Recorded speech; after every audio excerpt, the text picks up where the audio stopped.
Oui, bonjour les amis, on continue notre chapitre 9 de Matthieu, les versets cette fois-ci de 9 à 13. Comme il s'en allait, Jésus vit en passant, assis au bureau des taxes, un homme qui s'appelait Matthieu. Il lui dit « Suis-moi ».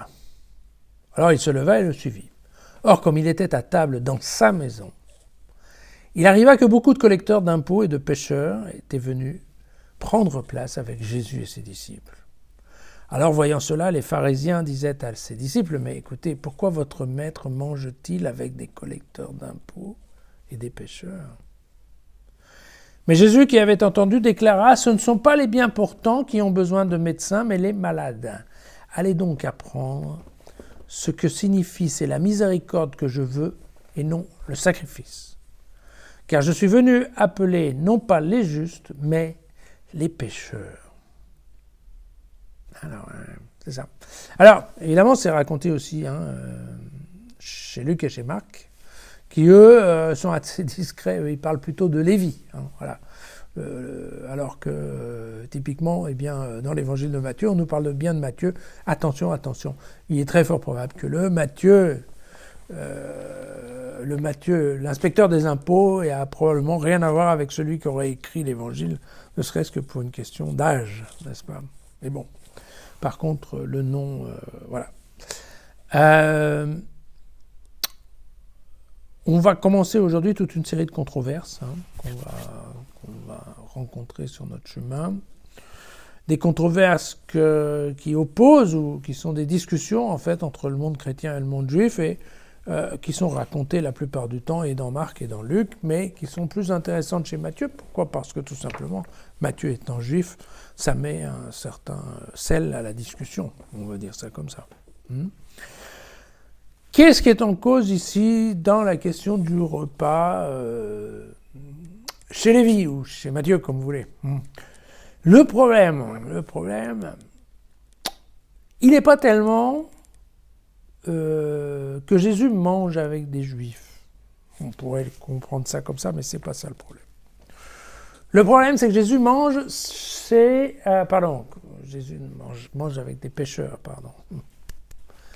Non, le problème, il faut comprendre, c'est que Jésus va manger chez un pécheur. Donc déjà, probablement, dans une maison considérée comme impure.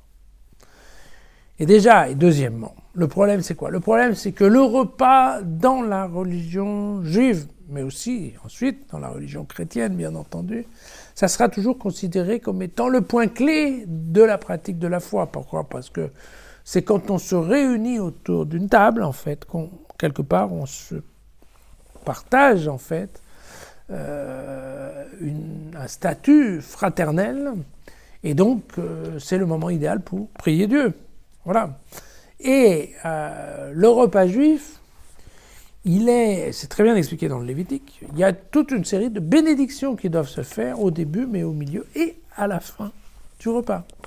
Or, si c'est un juif qui invite un pécheur à la maison, il n'y a pas tellement de problème, puisque le juif va faire les bénédictions de la même façon. Moi, ça m'est arrivé. On se tait pendant ce temps-là.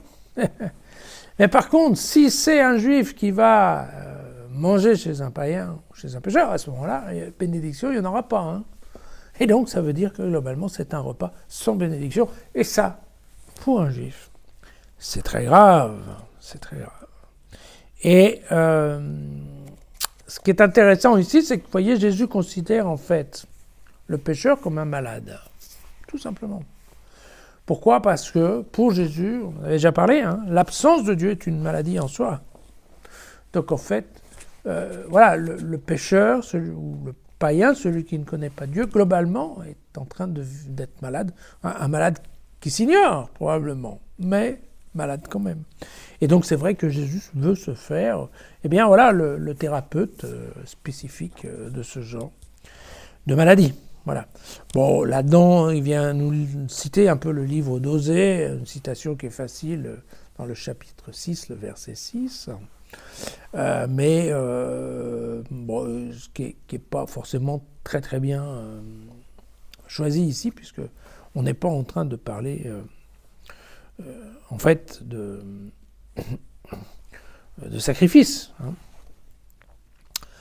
Et puis il y a cette question de juste, puisqu'à la fin, vous voyez, Jésus nous dit bien, je ne suis pas venu appeler les justes, mais les pécheurs. Pourquoi ? Parce que la détermination de juste chez les Juifs, c'est aussi quelque chose, vous savez, on en a parlé il n'y a pas longtemps, les justes et les prophètes. Voilà.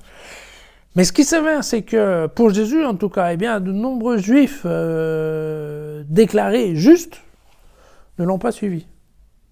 Alors qu'au contraire, un certain nombre de pécheurs, eux, l'ont suivi. Et donc, vous voyez bien que c'est ça ce qui est critique. Et qui fait dire à Jésus, écoutez, moi les justes, ils m'intéressent qu'à moitié. Ils m'intéressent que s'ils veulent me suivre. Sinon, ceux que je suis venu chercher, ce sont les pécheurs. Et donc, vous voyez que, typiquement, voilà, l'appel de Lévi, comme on l'appelle officiellement, ce passage, eh bien, voilà, ça veut dire qu'il faut mettre de côté un certain nombre de préceptes et de fonctionnement de l'Église juive habituelle, qui dénominait juste des gens qui peut-être l'étaient au vu des Juifs, mais qui à la fin, parce qu'ils ne refusent de reconnaître Jésus, eh bien, ne sont pas très utiles. Et donc il faut passer à une religion qui soit bien plus universelle, dans laquelle chacun est appelé à suivre à suivre Dieu et à être accueilli. Donc vous voyez, en fait, si Jésus va à la rencontre des pécheurs, c'est pas forcément par plaisir d'être avec les pécheurs, c'est uniquement par devoir pour les appeler. Et c'est ça, tout à fait le message de Matthieu aujourd'hui. À demain.